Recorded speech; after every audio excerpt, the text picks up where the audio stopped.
As you wish. অস্ফুট স্বরে বলে উঠলাম, মরবো না, মরতে তো পারবো না মেহরাজ ভাই।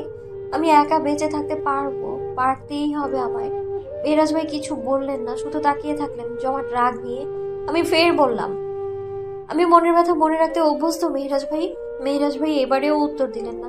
আমি আবারও বললাম, আমার সুখে কোনো মানুষই হয়তো অতটা খুশি হবে না যে সুখগুলো ভাগ করার প্রয়োজনীয়তা পড়বে মেহরাজ ভাই। ফের আবার বললাম, সবশেষে আমি নিজের খেয়াল নিজে রাখতে পারি মেহরাজ ভাই। এইসবের পরেও একা বেঁচে থাকতে পারবো না।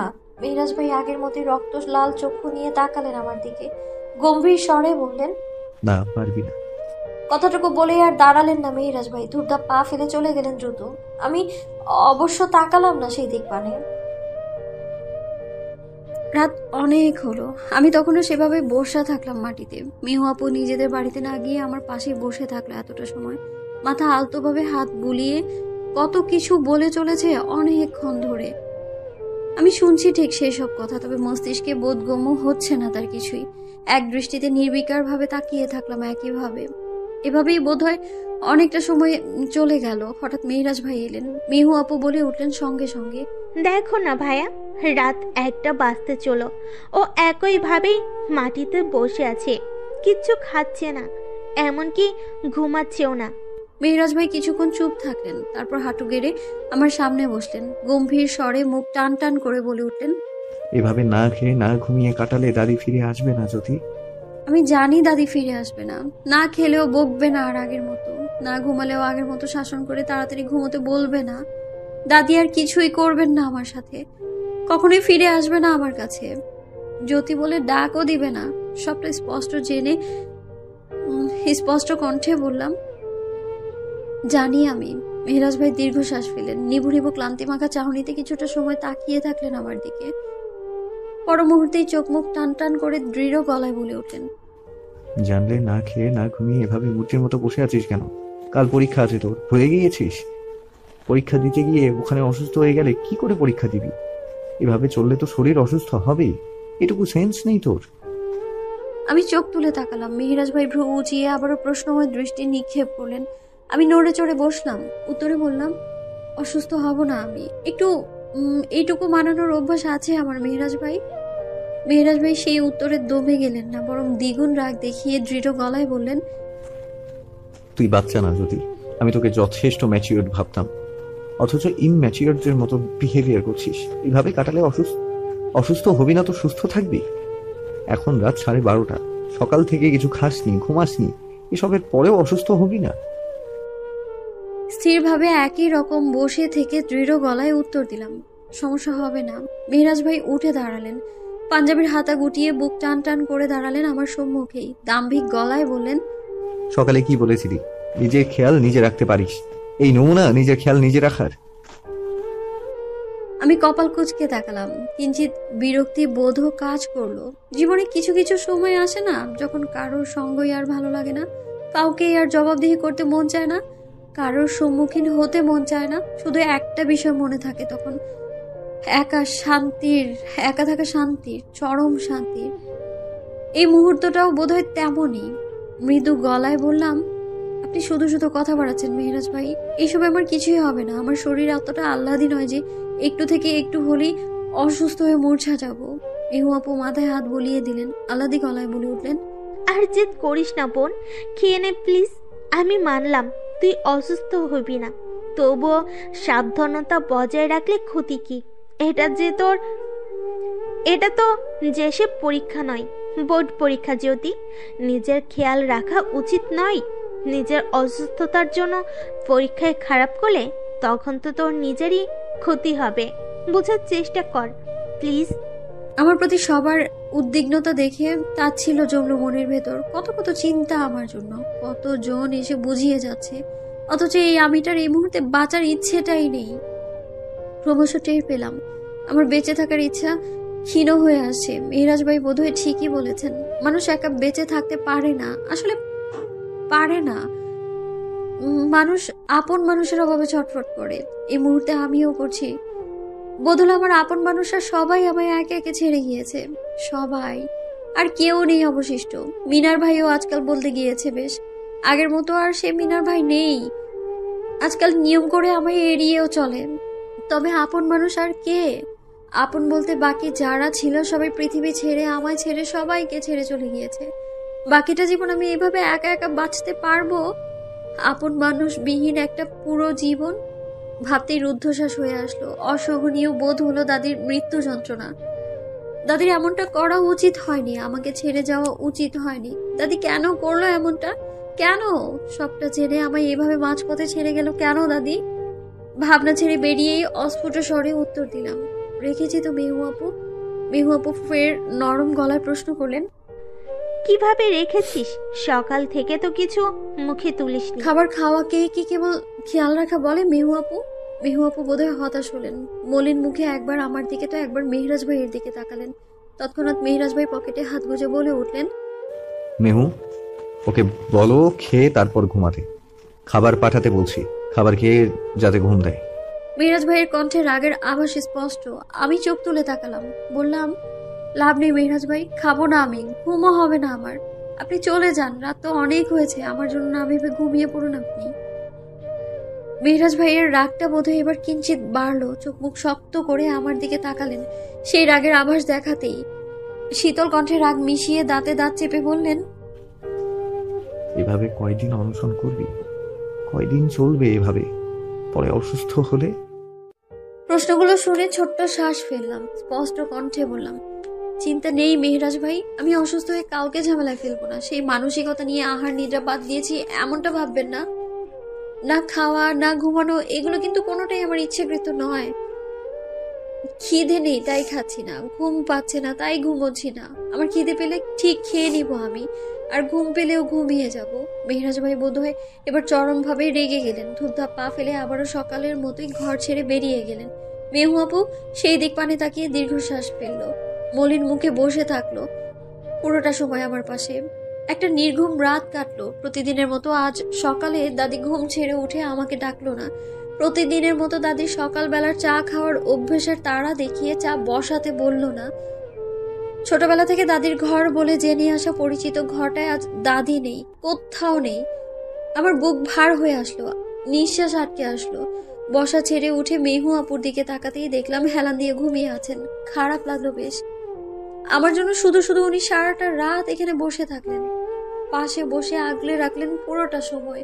মৃদু গলায় ডাক দিলাম মেহু আপুকে, আপু উঠে বিছানায় ঘুমাও, ঘাড়ে ব্যথা করবে পরে। মেহু আপু চোখ মেলে চাইলো, ঘুম ঘুম কণ্ঠে বলল, সকাল হয়ে গিয়েছে জ্যোতি। হ্যাঁ, তুমি উঠে বিছানায় ঘুমাও। কথাটা বলে বের হলাম ঘর থেকে। শান্ত দৃষ্টিতে চারপাশের নীরব পরিবেশ একবার খেয়াল করি পুকুর পাড়ে গেলাম। পুকুর পাড়ের রাস্তার ওপাশে কিছুটা দূরে কবরস্থানটা চোখে পড়লো। সদ্য মাটি চাপা দেয়া কবরটা চোখটা আলোমলো করলো আমার। অস্ফুট স্বরে বলে উঠলাম, কেন করলে এমনটা দাদি? আমায় ছেড়ে যাওয়াটা কি খুব জরুরি ছিল? তোমাকে ছাড়া কি করে কাটাবো আমার পুরোটা একটা জীবন? কি করে? কথাগুলো বলতে বলতেই চোখ বেয়ে গাল গড়িয়ে পড়লো নোনতা পানি। নিচের ঠোঁট কামড়ে সেই নোনতা পানির স্রোত থামানোর চেষ্টা চালালাম। মৃদু আওয়াজে বললাম, এটা তো তুমি ঠিক করলে না দাদি, একদমই না। তুমি খুব স্বার্থপর, খুব বেশি স্বার্থপর। তোমরা সবাই স্বার্থপর, তুমি মিথি সবাই। আমার কথা একবারও ভাবনি, একটা বারও না। আমি কি করে থাকবো? কাকে আঁকড়ে ধরে বাঁচবো আমি? আমি যে পারছি না এই কষ্ট। বাকিটুকু আর বলা হলো না আমার। তার আগেই শুকনো পাতার মরমরে আওয়াজে কারোর পায়ের আওয়াজ শুনলাম। মুহূর্তে চোখের পানি মুছে নিলাম। ওনার কোনায় চোখ মুখ আগের ন্যায় স্বাভাবিক রেখে স্থির হয়ে দাঁড়ালাম। কানে আসলো পুরুষালী কণ্ঠ, নানির জন্য কষ্ট হচ্ছে না তোর জ্যোতি? মিনার ভাইয়ের কণ্ঠ শুনে ঘাড় ঘুরিয়ে তাকালাম। বিধ্বস্ত চাহনি, চুলগুলো অগোছালো, চোখ মুখ শুকনো। আমি এক নজর তাকিয়ে উত্তরে বললাম, তোমার কি মনে হয় মিনার ভাই? মিনার ভাই বলে উঠলেন, আমি জানি তোর অসহনীয় কষ্ট হচ্ছে, হয়তোবা নিঃশ্বাসও বন্ধ হয়ে আসছে ক্ষণে ক্ষণে, তবু এতটা স্বাভাবিক হয়ে কেন আছিস? গুমড়ে না মরে কষ্টগুলো প্রকাশ করছিস না কেন? হৃদয় তাচ্ছিল উপচে পড়লো মিনার ভাইয়ের কথা শুনে। সবার কি আর কষ্ট প্রকাশ করার অধিকার থাকে? কষ্ট পেলেই কি আর সবাইকে সামলানোর জন্য আপন মানুষ থাকে? থাকে না তো। যাদের কষ্ট সামলানোর মানুষ থাকে না, তাদেরকে নিজের কষ্ট নিজেকেই সামলাতে হয়। নিজের ব্যথা নিজেকেই হজম করতে হয়, কাতরাতে হয় নিঃশব্দে, ক্রমশ গুমড়ে মরতে হয়। তবুও কষ্ট প্রকাশ করা যায় না, বলা যায় না হৃদয়ের গোপন ব্যথার গল্প। উত্তরে বললাম, স্বাভাবিক না থেকে অন্যদের মতো বিলাপ ধরে কান্না করলে তুমি সামলাবে মিনার ভাই? দুঃখ মনে করে ঘন্টায় ঘন্টায় মূর্ছা গেলে তুমি আগলে নিবে? যাদের দুঃখ সামলানোর কেউ থাকে না তাদেরকে দুঃখ চাপিয়ে রাখতে হয় মিনার ভাই, ব্যথা লুকোতে হয় হৃদয়ের গহীনে। মিনার ভাই বুকে হাত গুজে বললেন, আমার সামনে তো তুই আগে এভাবে সব লুকিয়ে রাখতি না জ্যোতি, বদলে গেছিস অনেকটা। তাচ্ছিল্য নিয়ে বললাম, তুমিও বদলে গেছো অনেক মিনার ভাই। আগে আমায় এড়িয়ে চলতে না, এখন তো এড়িয়ে চলো, ঠিকঠাক কথাও বলো না। মিনার ভাই কিয়ৎক্ষণ চুপ থাকলেন, তারপর কি বুঝিয়ে বলে উঠলেন, ওসবের পেছনে কারণ আছে কিছু। মৃদু গলায় জিজ্ঞেস করলাম আমি, কি কারণ?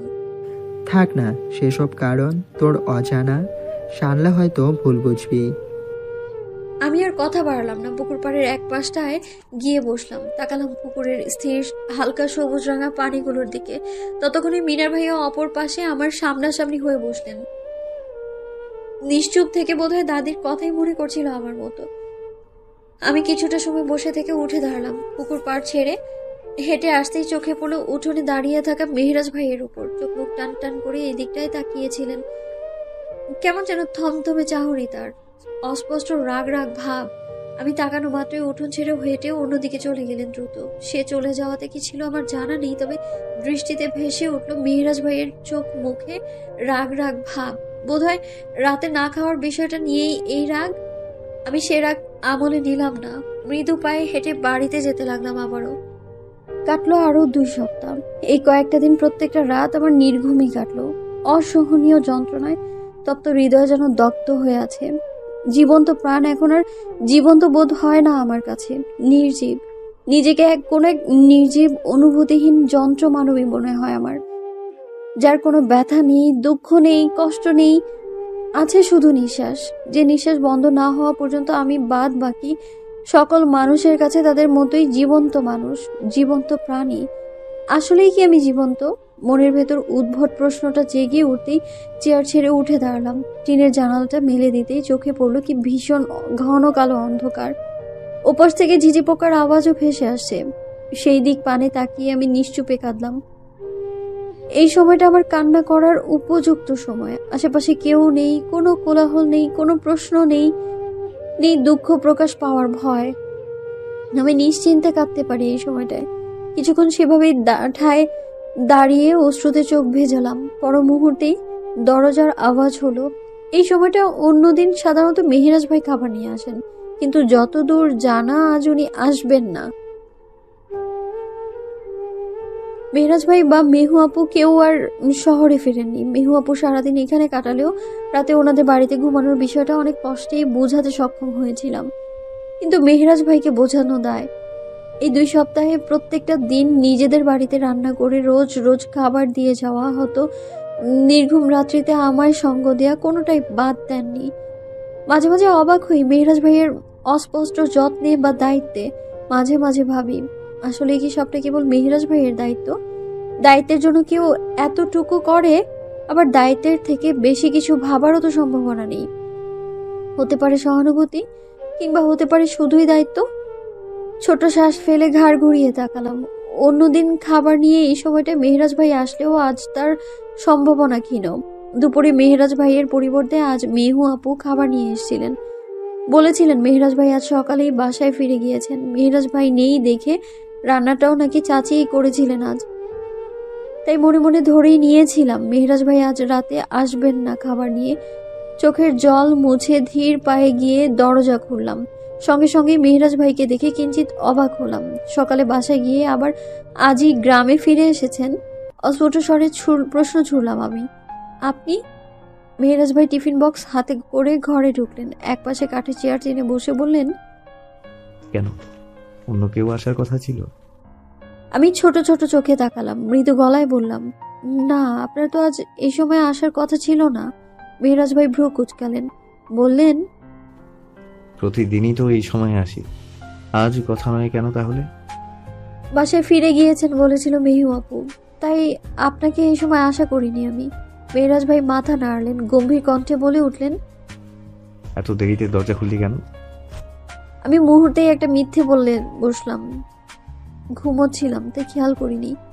মেহরাজ ভাই এবারও মাথা নাড়লেন, জিজ্ঞেস করলেন, কাল শেষ না পরীক্ষা? হ্যাঁ দুপুরে খেয়েছিস? খেয়েছি, মেহু আপু খাবার দিয়ে গিয়েছিল। মেহরাজ ভাই হাতের টিফিন বক্সটা এগিয়ে ধরলেন আমার দিকে, বলে উঠলেন, গুড, এখনো খেয়ে নি, দ্রুত। আমি এগিয়ে নিলাম না ওনার হাতের টিফিন বক্সটা। কিছুক্ষণ ওনার দিকে স্থির তাকিয়ে থাকলাম। ওনার চোখে মুখে ক্লান্তির ছাপ স্পষ্ট, চুলের একাংশ কপালে ঝুঁকে আছে। স্থির চাহনিতে আরো কিছুক্ষণ সেভাবে তাকিয়ে থাকতেই মেহরাজ ভাই ভ্রু উঁচিয়ে প্রশ্নময় দৃষ্টি নিক্ষেপ করলেন।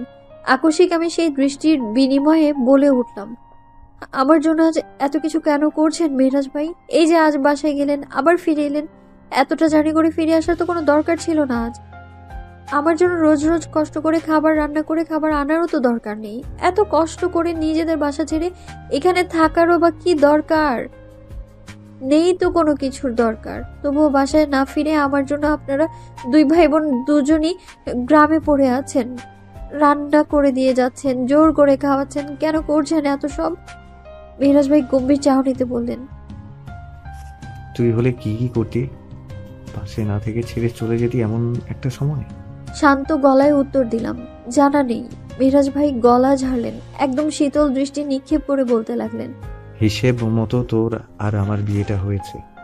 চাই বা না চাই আমরা একটা বন্ধনে জড়িয়েছিলাম জ্যোতি। এটা ইচ্ছাকৃত বা অনিচ্ছাকৃতই হোক, তবুও দিন শেষে এটাই সত্য। একজন স্বামী কখনো তার স্ত্রীকে এমন দুর্দশায় ছেড়ে দেয় না। স্ত্রীর পাশে থাকাটা স্বামীর দায়িত্ব, রাইট? দ্বিতীয়ত, স্বামী না হলেও একজন মানুষ হিসেবে হলেও আবার মনে হয়েছে এটা আমার দায়িত্ব জ্যোতি। একজন মানুষ হিসেবেই হোক কিংবা একজন স্বামী হিসেবেই হোক, তোকে এই মুহূর্তে এভাবে একা রেখে ছেড়ে গেলে নিজেকে মনুষ্যত্বহীন বোধ হবে। আমি অতটা মনুষ্যত্বহীন নই। মেহরাজ ভাইয়ের উত্তরে আবারও দায়িত্ব শব্দটাই উঠে আসলো দৃঢ়ভাবে। উত্তরটা হয়তো আমার জানাই ছিল, তবু কেন জানি না মেনে নিতে পারলাম না। ভেতরে ভেতরে কষ্ট অনুভব করলাম। এতগুলো দিনের যত্ন শাসনে একটু হলেও বোধহয় আমার মন অন্য ধারণা পুষে নিয়েছিল। যদিও মস্তিষ্ক জানতো এই ধারণাটা মিথ্যে, তবু কেন জানি না আমি সহ্য করতে পারলাম না কথাগুলো। থম মেরে চুপ করে থাকলাম আরো কিছুক্ষণ। তারপর স্বাভাবিক হয়ে মেহরাজ ভাইয়ের হাত থেকে টিফিন বক্সটা নিয়ে স্পষ্ট কণ্ঠে বললাম, একটা অনুরোধ রাখবেন মেহরাজ ভাই? দায়িত্বের জন্য আমার মায়া দেখাবেন না। আমার জীবনে বহুবার মায়া ভেঙেছে, বহুবার আমি মানুষ হারিয়েছি, বহুবার আমি একা অনুভব করেছি। তাই এখন আর মানুষের মায়া জড়াতে চাই না আমি। আসলে মানুষের মায়া জড়াতে ভয় পাই, ভয় পাই কাউকে অভ্যাসে পরিণত করতে। এই ধরুন দাদি তো আমার সকাল হতে রাত পর্যন্ত প্রত্যেকটা মুহূর্তের সঙ্গী ছিল, অভ্যাস ছিল আমার। দিন শেষে সেই অভ্যাসটাও ভেঙেছে। তাই আজকাল নতুন করে কাউকে পাশে পেলে ভয় হয় আমার। তাই অনুরোধটা রাখবেন দয়া করে। মিথ্যে মায়া জড়াতে চাই না আমি। পুনরায় এই মায়া ভাঙার কষ্ট কিংবা মানুষ হারানোর কষ্ট সইতে চাওয়াটা আমার জন্য বেমানান। আমি সেই কষ্টটা পুনরায় চাই না, কখনো না। আপনি বরং ফিরে যান। মেহরাজ ভাই শুনলেন সবগুলো কথা, তারপর শান্ত স্বরে বললেন, তোর পরীক্ষা শেষ হলে পরশুই ফিরব। তুই, মেহু, আমি তিনজনই। আমাকে ফিরিয়ে নিয়ে যাওয়াটাও তো আপনার দায়িত্ব। মেহরাজ ভাই ভ্রু কুঁচকে প্রশ্ন ছুড়লেন। ছোট মানে? শ্বাস ফেললাম, উত্তরে বললাম, আমার ফেরাটা জরুরি নয়, কিন্তু আপনাদের ফেরাটা জরুরি মেহরাজ ভাই। মেহু আপুর ইউনিভার্সিটি, আপনার চাকরির ইন্টারভিউ, পড়া সবকিছুতেই আমার জন্য ব্যাঘাত ঘটছে। আমার জন্য অতটা ভাববেন না। আমি এই ঘরে থাকতে সেই ছোটকাল থেকেই অভ্যস্ত। এই বাড়িটাও আমার ছোটকাল থেকেই চেনা। এখানে আমার একা থাকাটা খুব বেশি ভয়ানক কিছু নয়। আমি ছোটবেলা থেকেই রান্নাও করতে পারি মেহরাজ ভাই। দাদি আর আমার রান্নাটা কিন্তু আমিই করতাম এতকাল। তাই খাবার নিয়েও চিন্তা করবেন না। আমি ভালো থাকবো এখানে, আপনি ফিরে যেতে পারেন। মেহরাজ ভাই বোধহয় বিরক্ত হলেন, কপাল কুঁচকে নিলেন, ভ্রু উঁচিয়ে বললেন, তো সব কথা শুনবো এমনটাই বা ভাবছিস কেন? মানে? মেহরাজ ভাই কণ্ঠে শীতল রাগ মিশিয়ে বললেন, মানে পরশু ফিরবো, তুইও ফিরবি সাথে। আপনি খুব দায়িত্ববান পুরুষ মেহরাজ ভাই, এটা আমি নিঃসন্দেহে বিশ্বাস করি। আমি নই, শুধু সবাই বিশ্বাস করে। কিন্তু তার জন্য আমি বাকিটা বলতে পারলাম না। তার আগে মেহরাজ ভাই বিরক্তি নিয়ে বলে উঠলেন, তুই খুব বেশি কথা বলিস জ্যোতি, বিরক্তিকর লাগে। চুপচাপ খেয়ে নে, আমি আসছি বাইরে থেকে। কথাটা বলে মেহরাজ ভাই বসা ছেড়ে উঠে বুক টান টান করে সোজা হয়ে দাঁড়ালেন। পা বাড়িয়ে টিনের দরজাটা পেরিয়ে বাইরে চলে গেলেন খুব কম সময়ে। আমি এক নজর তাকিয়ে টিফিন বক্স খুলে খাবারটা নিলাম থালায়। কিছুক্ষণ পর খেয়ে হাত ধুয়ে উঠতেই মেহরাজ ভাই হাজির হলেন আবারও। ভ্রু কুচকে টিফিন বক্সের দিকে তাকিয়ে বলে উঠলেন, প্রতিদিন খাবার থেকে যায় কেন? মানে? মেহরাজ ভাই মুখটা গম্ভীর করে তাকালেন, ভরাট স্বরে রাগ সমেত বলে উঠলেন, কষ্ট করে রান্না করি, তুই খাবার এভাবে রেখে দিস কেন বক্সে? পুরোটা খাওয়ার জন্য নিয়ে আসিনি? উত্তরে কি বলবো বুঝে উঠলাম না আমি। মেহরাজ ভাই আগের মতোই গম্ভীর স্বরে বললেন, কাল থেকে খাবার রেখে দিলে খাবারই আনবো না বলে দিলাম। মৃদু স্বরে বললাম, আমি তো আপনাকে খাবার আনার জন্য জোর করিনি মেহরাজ ভাই। মেহরাজ ভাই থমথমে চাহনিতে তাকালেন, কিছু না বলে সোজা হেঁটে চলে গেলেন খাটের সামনে। মুহূর্তেই শটান হয়ে খাটের এক পাশে গা এলিয়ে দিলেন, কপালে হাত রেখে চোখও বুঝে নিলেন উনি। আমি কেবল তাকিয়ে থাকলাম। পরীক্ষা দিয়ে যখন ফিরলাম তখন ফুপু ডেকেছিলেন। গোসল সেরে তাই ফুপুদের ঘরে গিয়েছিলাম ফুপুকে খুঁজতে। না পেয়ে আরমান ভাইকে জিজ্ঞেস করতেই বললেন ফুপু মিনার ভাইয়ের ঘরে আছেন। আমিও কথা মতো মিনার ভাইয়ের ঘরে গেলাম। দেখলাম ফুপু মিনার ভাইয়ের আলমারির কাপড় চোপড়গুলো গুছিয়ে রাখছে। খাটের এক কোণায় বসে সেই দৃশ্যই পর্যবেক্ষণ করতে লাগলাম আমি। কিছুক্ষণ পর ফুপুর সাথে অল্প কথা বলে চলে আসতে নিতেই মিনার ভাইয়ের টেবিলের সাথে ধাক্কা খেলাম ভয়ানকভাবে। মুহূর্তে মিনার ভাইয়ের টেবিলের কিনারা ঘেঁষে বইগুলো সব মাটিতে পড়ে গেল। সঙ্গে পড়লো একটা সাদা কাগজ আর কলম। ধাক্কা খাওয়ার কারণে ব্যথায় পা টন টন করে ওঠাতে হাত দিয়ে পাটা চেপে ধরলাম সঙ্গে সঙ্গেই।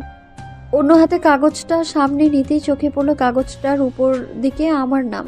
আমি ভ্রু কুচকালাম। মিনার ভাই কি আমার নামে চিঠি লিখেছেন বা লিখছিলেন? কিন্তু কেন? আগ্রহ নিয়ে কাগজটা ওনার কোনায় লুকিয়ে বইগুলো টেবিলের উপরে আগের মতোই তুলে রাখলাম। পর মুহূর্তে দ্রুত পা চালিয়ে নিজের ঘরে গেলাম। কাগজখানা মেলে ধরলাম চোখের সামনে। মুহূর্তেই চোখে পড়লো গুটি গুটি অক্ষরে লেখা, জ্যোতি, তোকে সম্বোধন করার মতো নির্দিষ্ট কোনো শব্দ আমার কাছে নেই জ্যোতি। থাকলেও এখন আর সেসব সম্বোধন তোর সাথে দেওয়া যায় না। বড্ড বেমানান ঠকবে যে তাহলে। তোর প্রতি আমার ভালো লাগা, ভালোবাসা কবে তৈরি হয়েছিল আমার সত্যিই জানা নেই। শুধু জানতাম আমি তোকে আগলে রাখার চেষ্টা করতাম, তুই যাতে কষ্ট না পাস সে চেষ্টা করতাম। একটা সময় পর উপলব্ধি করলাম যে আগলে রাখার নাম ভালোবাসা। এই ভালোবাসার কথাটা প্রকাশ করার সাহস কোনো কালেই আমার সাথে ছিল না, আমার মাঝে ছিল না। সেই সময় না থাকার কারণেই বোধহয় তোকে নীরবে অন্যের হয়ে যেতে দেখতে হলো, চোখের সামনে থেকে দূরে যেতে দেখতে হলো। তোকে এড়িয়ে চলতে শুরু করাটা মূলত তখন থেকেই। সেদিন যখন বললি আমি বদলে গেছি, আমি এখন এড়িয়ে যাই তোকে। অপরাধ বোধে চর্জিত হচ্ছিলাম কেবল। তবুও এর পেছনে কারণটা আর বলা হলো না। বলতে পারলাম না দাদির চলে যাবার কারণে কষ্ট জমে থাকা তোকে আগের মতো ভাঙতে আগলে নিতে পারলাম না, আগের মতো তোর দুঃখগুলাকে। এরপর আর কিছুই লেখা নেই। বোধহয় ব্যস্ততায় আর লিখিনি, কিংবা কোনো কারণে লেখাটা থামাতে হয়েছিল। আমি লেখাগুলোর দিকে আরো একবার তাকালাম। স্পষ্ট বোধ হলো এগুলো মিনার ভাইয়ের লেখা। অবিশ্বাস্য চোখে তাকিয়ে থাকলাম আরো অনেকক্ষণ। মিনার ভাই আমায় ভালোবাসতেন, যাকে ছোট থেকেই ভাই হিসেবে দেখে এসেছি, এত এত আপন ভেবেছি, সে আমায় অন্য নজরে দেখতেন, এমনটা ভাবতেই পারলাম না আমি। কপাল কুঁচকিয়ে এলো আমার। ঠিক সেই সময় চোখের সামনে মেহরাজ ভাইকে ঘরে ঢুকতে দেখলাম। কাগজটা দ্রুত টেবিলের ড্রয়ারে লুকোতে গিয়ে সম্মুখীন হলাম মেহরাজ ভাইয়ের কড়া প্রশ্নের। এতটা তাড়াহুড়ো করে কি লুকাচ্ছিস তুই? মিনার ভাইয়ের অসম্পূর্ণ চিঠিটা হাতে রেখে ফ্যাল করে তাকালাম মেহরাজ ভাইয়ের দিকে। চাহনি তার তীক্ষ্ণ, ভ্রু জোড়াও কিঞ্চিত কুচকে রাখা। আমি কাগজটা উপরে তুলেই বললাম, একটা চিঠি, আর চিঠি তো ব্যক্তিগত বিষয়াদি, তাই লুকিয়ে রাখছিলাম। আমার উত্তরে মেহরাজ ভাইয়ের চাহনি বদলে গেল। ভ্রু উঁচিয়ে বললেন, তোকে কে কে চিঠি লেখে? তেমন কেউ নেই চিঠি লেখার, তবে এই চিঠিটা মিনার ভাই লিখেছেন। মেহরাজ ভাই আবার ভ্রু উচালেন, জিজ্ঞেস করলেন, তোকে? হয়তো। মেহরাজ ভাই এবার আর কোনো আগ্রহ দেখালেন না চিঠিটা নিয়ে, পুনরায় কোনো প্রশ্নও করলেন না। থমথমে চোখ মুখ করে আবারও ঘর ছেড়ে বেরিয়ে গেলেন। আমি সেই দিক পানে তাকিয়ে ছোট্ট শ্বাস ফেললাম। মিনার ভাইয়ের লেখা অসম্পূর্ণ চিঠিটা ড্রয়ারের এক কোণে তুলে রেখে নিশ্চুপে বসে থাকলাম নিজের ঘরে। হঠাৎ ঘরের বাইরে থেকে আব্বার গলা ভেসে আসলো। দরজার কোণ থেকে এক নজর তাকিয়ে দেখলাম মেহরাজ ভাইয়ের পাশে দাঁড়িয়ে আছেন আব্বা। গলা ঝেড়ে বলে উঠলেন। মেহরাজ ভাই শান্তভাবে তাকিয়ে হালকা হেসে বললেন, জি চাচা বলেন। বসে কথা বলি, চলো আমার ঘরেই বসি। কেউ তো নেই বোধ হয়। আব্বা বোধহয় জানতেন না আমি ঘরে আছি। ধূপধাপ পা ফেলে দাদির রুমে গিয়ে বসলেন। মেহরাজ ভাই কিছু বলতে চেয়েও বলতে পারলেন না। বোধহয় ঘরে যে আমি আছি এটাই বলতে চেয়েছিলেন। পর মুহূর্তে আব্বার পিছু পিছু এসে দাদির রুমে ঢুকলেন। আব্বা চেয়ার দেখিয়ে বললেন। বসো। মেহরাজ ভাই চুপ করে বসলেন। আব্বা কিয়ৎক্ষণ চুপ থেকে এবার বললেন, রাজ, তুমি কি এখন মানে সামান্তাকে এখনো ভালোবাসো? তোমার আর জ্যোতির বিয়েটা তোমাদের ইচ্ছে হয়নি, বুঝলাম ব্যাপারটা, কিন্তু এতদিনেও কি তোমার আর জ্যোতির সম্পর্কটা কি স্বাভাবিক হয়নি? তুমি কি এখনো সামান্তাকে আঁকড়ে আছো? মানে? তোমাদের মাঝে স্বামী স্ত্রী সম্পর্কটা গড়ে উঠেছে কিনা সেটা জিজ্ঞেস করছি। গড়ে উঠেছে? না, গড়ে উঠিনি। সামান্তাকে আঁকড়ে আছো এখনো? না, সামান্তা অতীত বলে সেখানেই মেনে নিয়েছিলাম যেখানে জ্যোতির সাথে বিয়েটা হয়েছিল। তবে এটা ঠিক, ভালোবাসা অতীত বর্তমান মানে। এখনো ভালোবাসো ওরে? জ্যোতিকে বিয়ে করেছি হিসেবে সামান্তাকে ভালোবাসাটা অযৌক্তিক। তবে সত্যি কথাটা হলো সামান্তাকে অতীত হিসেবে মেনে নিয়েছি বাস্তবতার কারণে। আজও হয়তো আমার মনে সামান্তার জন্য জায়গাটার পরিবর্তন হয়নি। মেহরাজ ভাইয়ের উত্তরটা এমন কিছুই হবে জানা ছিল আমার। তবু কষ্ট হলো আমার। মিথ্যে মায়ায় মিথ্যে যন্ত্রণায় বুক ভার হয়ে উঠল। বার কয়েক শ্বাস টেনে নিয়ে নিজের কষ্ট আড়াল করে চলে আসতে নিতেই আবার গলা শোনা গেল। গলাটা আগের থেকেও গম্ভীর। আব্বা বললেন, তোমাকে কিছু কথা বলি রাজ, কথাগুলো খুব গুরুত্বপূর্ণ। বলা চলে আমার জীবনের খুব গুরুত্বপূর্ণ একটা বিষয় তোমাকে শেয়ার করতে যাচ্ছি, মন দিয়ে শুনবে। বলেন চাচা। জানো রাজ, জ্যোতির মার সাথে আমার পরিচয় বিয়ের পর থেকে নয়, বরং বিয়ের অনেক আগ থেকেই ছিল। জ্যোতির আম্মাকে তখন আমি প্রাইভেট পড়াতাম। মনে মনে ভালো লাগতো তাকে, পছন্দও করতাম। আমি কিন্তু বিয়ের আগে থেকেই জানতাম জ্যোতির মায়ের সাথে চেয়ারম্যানের ছেলে রিয়াদের সম্পর্ক ছিল। তাও যে সে সম্পর্ক নয়, সম্পর্কটা ছিল প্রেমের সম্পর্ক। তার উপর তারা আবার দুজন সমবয়সী ছিল। আমি ভেবেছিলাম সেটা তাদের সেই বয়সের আবেগ হবে, অতটা সিরিয়াস সম্পর্ক হয়তো তাদের মাঝে নেই এটা ধরেই নিয়েছিলাম। সব জেনে বুঝে আমি তাকে মন থেকে পছন্দ করতাম, ভালোবাসতে শুরু করলাম। একটা সময় পর স্কুলের চাকরিটাও পেয়ে গেলাম। জ্যোতির আম্মা তখন এসএসসি পাস করেছে মাত্র। মনে মনে তখন সেই ভালো লাগা, ভালোবাসার সেই অনুভূতিটা প্রকাশ করার একটা মোক্ষম সুযোগ পেয়ে গেলাম আমি। এর আগে তাকে হারানোর ভয় হতো। সে অন্য কাউকে ভালোবাসে জেনেও নীরবে কষ্ট পেতাম।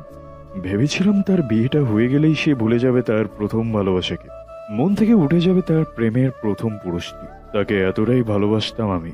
তাই চাকরিটা পাওয়ার পরেই আম্মাকে দিয়ে তার বাড়িতে বিয়ের প্রস্তাব পাঠাই। তার মা বাবা প্রস্তাব পাওয়ার সাথে সাথে রাজি হয়ে গেল, কিন্তু সে রাজি হলো না। তার প্রেমিক সমেত আমার কাছে এসে বিয়েটা ভাঙার অনুরোধ জানিয়েছিল। আমি তখন তা পাত্তাই দেইনি, তাদের ফিরিয়ে দিয়েছিলাম। তারপর জ্যোতির আম্মার সাথে আমার বিয়েটা হলো, সংসার হলো। একটা সময় পর জ্যোতি জন্মালো, মিথি জন্মালো। আমি ভেবেই নিয়েছিলাম একটা সময় পর সে তার জীবনের প্রথম পুরুষকে ভুলে গিয়েছে তার জীবনের প্রথম অনুভূতিকে। কিন্তু আমি ভুল ছিলাম রাজ। জ্যোতির আম্মা একটা সময় পর আমাকে ঠকিয়ে ঠিকই সেই রিয়াদের সাথে চলে গেল। দুটো বাচ্চা মেয়ের কথাও একবারটি ভাবেনি সে। আবার ব্যথাতুর গলায় কথাগুলো শুনে বুকের মধ্যে অস্থিরতা কাজ করলো। আব্বা কি এখনো ততটুকুই ভালোবাসেন আম্মাকে? এখনো ততটুকুই অনুভূতি পুষে রেখেছেন হৃদয়ে? হ্যাঁ, রেখেছেন। নয়তো আবার গলায় এতটা ব্যথাতুর বোধ হতো না। কণ্ঠে সবসময় তেজ ক্ষোভ প্রকাশ করা মানুষটার গলায় এতটা নম্র শান্ত শোনাতো না কখনো। আমি আগ্রহ নিয়ে কান খাড়া করলাম আব্বার কণ্ঠে আরো কিছু শোনার জন্য। আব্বা আবারও বলে উঠলেন, জ্যোতির আম্মাকে আমি এতটাই ভালোবাসতাম যে তার চলে যাওয়ার কথাটা, ঠকানোর কথাটা আমি এখনো ঠিক মেনে নিতে পারি না। তাকে জড়িত সবকিছুকেই আমি ঘৃণা করি। তাকেও ঘৃণা করি। এমনকি জ্যোতি আর মিতির মধ্যে তার রক্ত আছে বলেও ওদেরকেও এতদিন ঘৃণা করে এসেছি। তবে এর আড়ালেও একটা সত্য আছে রাজ। প্রকাশ্যে আমি জ্যোতিকে যতটা অবহেলা করি, যতটা রাগ দেখাই, আড়ালে কিন্তু আমি তাকে তার চেয়েও ভালোবাসি। জ্যোতি আমার মেয়ে হওয়া সত্ত্বেও ওর সঙ্গে আমার সম্পর্কটা বাকি 10টা বাবা মেয়ের সম্পর্কের মতো ছিল না। তবে আমি ওর ভালোই চাই, সবসময় ওর মঙ্গল কামনা করি। তাই আমি চাই না জ্যোতির জীবনের পরিণতিও আমার জীবনের মতোই হোক, জ্যোতিকেও তার জীবনে ক্রমশ আমার মতোই ঠকিয়ে যাক, এটা কখনোই চাই না আমি। আমি যদি আগেই জানতাম তোমার সম্পর্কের কথা, তাহলে সেদিন আমি কিছুতেই অতটা রাগ, অতটা ক্ষোভ নিয়ে ওকে বিয়ে করতে জোর করতাম না। আমি কি জ্যোতিকে ঠকিয়ে যাচ্ছি, এটাই বলতে চাইছেন চাচা? ঠকাচ্ছ নাকি ঠকাচ্ছ না এটা তো সবচেয়ে ভালো তুমিই জানো রাজ। তবে এটুকু অনুরোধ, জ্যোতিকে মিথ্যা মায়া জড়িয়ে পড়ে ঠকিও না। বাবা হিসেবে এটুকু আমি চাইতে পারি বলো? আর যদি ঠকানোর ইচ্ছে থেকেই থাকে তাহলে আমি বলবো এখনই এই সম্পর্কটা ভেঙে দাও। একসঙ্গে দুজনের বাস এক হৃদয়ে হয় না।